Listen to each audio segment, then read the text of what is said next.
What is up, peoples? It's cold. Kind of ready for winter to be over, but it just kind of started. Anyway, I have super tired eyes because I've already been working. I say already, it's like afternoon. But I've been working on the computer, and so that always makes my eyes look awful. Anyway, we're going to kind of hop right in it today. From blah to badass, right? That's what we're talking about. And in reflecting and thinking about some things, I can give you guys tips on blah to badass, and I can really, talk to you all about different things. But what I really need to share with you is a little bit more of my story. Because obviously this didn't just come out of thin air. There's purpose behind it, right? So, with that being said, we're going to kind of go through a series of events here, but we're going to focus on one today. So, from blah to badass. Ooh, I almost fudged that. Anyway, today is about loss of identity. Now, loss of identity can happen in so many fucking ways, right? Kids can do it, taking care or being caretaker of someone, just getting sucked into work, getting sucked into life, right? You just completely lose the sense of who you are supposed to be. And it can happen so many different times, and then you can come out of it or you cannot. I specifically can think of about 4 or 5 times that I completely lost myself and had to come back. So you're not always going to be on it, right? We talk about disciplines more than motivation, because motivation's great, but it's not always there. So you got to be disciplined, do the things.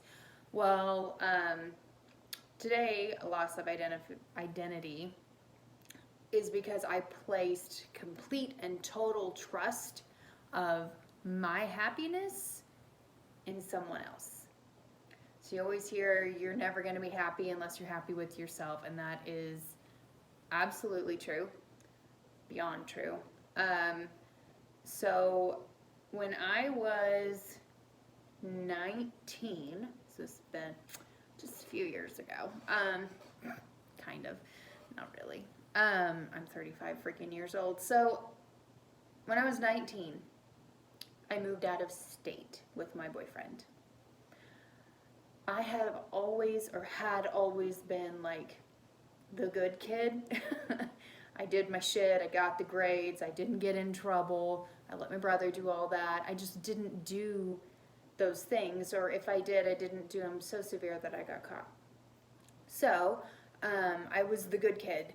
So I decided that I, at 19, was going to move out of state about 8 hours away with my boyfriend, which threw everybody for a fucking loop, because they're like, wait, what? You're the good kid. You're going to move out with your boyfriend? That's not usually how things work. And it's not just moving out, you're moving states. And what the hell? And like, I can vividly remember when I told my mom, and she just looked at me and said, no, you're not. Well, fucking, that doesn't work in my book. Never really has. You tell me no, I'll be like, ha, you watch me. I'm just a little bit more vocal about it now than I used to be. So I did it. And it was really, don't get me wrong, I was 19 and I was in love with this man, and we were going to have this phenomenal life, right? And we did.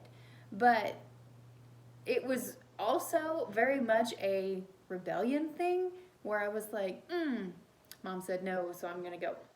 And so it was between rebellion and then thinking it doesn't really matter what I want out of the rest of my life. This is what I'm doing. So I did. And I moved up to a different state with this person, with my boyfriend, and, I didn't take care of myself. I went up there and became Susie fucking Homemaker, and God help me, I did, because that's what I thought you were supposed to do, right? You lived together, so you did the things. You did the homemaker, wifely, girlfriend things. And I thought that's what I wanted to do.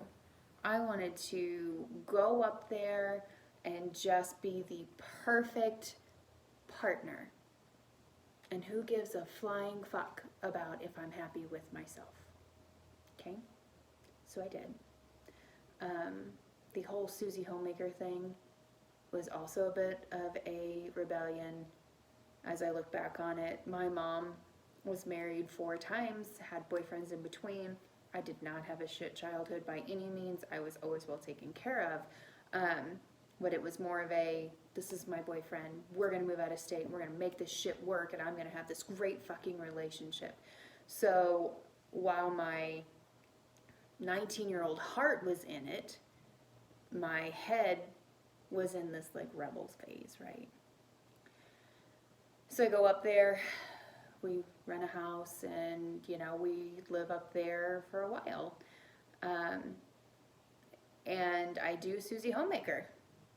And I get a job, and I go to school, and I finish college, and we get married, and I did all of those things. And in that process, I probably gained, I don't know, 20 pounds? 20 pounds. To where I couldn't even stand to look at myself in the mirror. But that was okay. It didn't matter. Because I was being the perfect partner. But I couldn't stand to look at myself in the mirror. I hated getting dressed every day.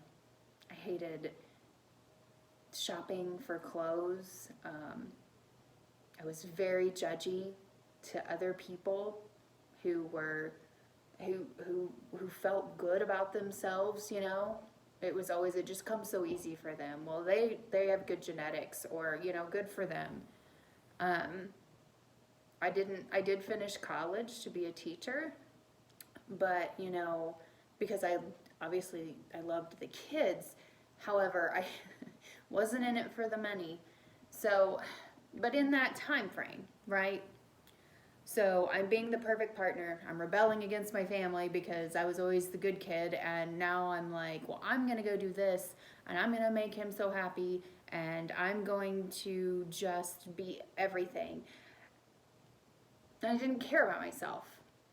And so I went on antidepressants, and I had really bad days where I cried, or really bad days where I didn't know what I was doing with my life because I didn't have a set path. Before I hit that graduation goal with my teaching certificate and degree and all that jazz, I bounced from job to job trying to figure out what I wanted to do, which is what you do when you're young. But none of it made me happy. I could not find a job that made me happy,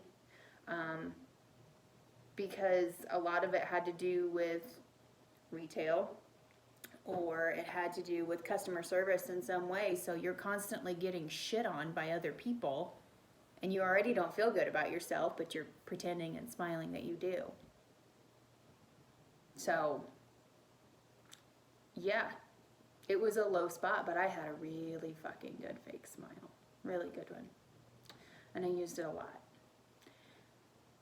So, after we got married and a few other things, I kind of started taking care of myself. I tried to start cutting back on some things, and I realized, that no matter how hard I worked out, which I wasn't even pushing myself that hard, or how I changed my diet, I didn't like what I saw in the mirror, which plays in my case, plays a role in my happiness. Because if I can't stand the way I look at myself, then I know there's a problem, and I can change it.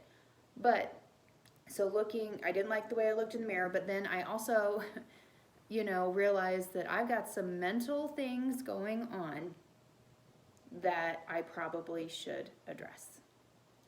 So I did the antidepressants, and they did help for a time.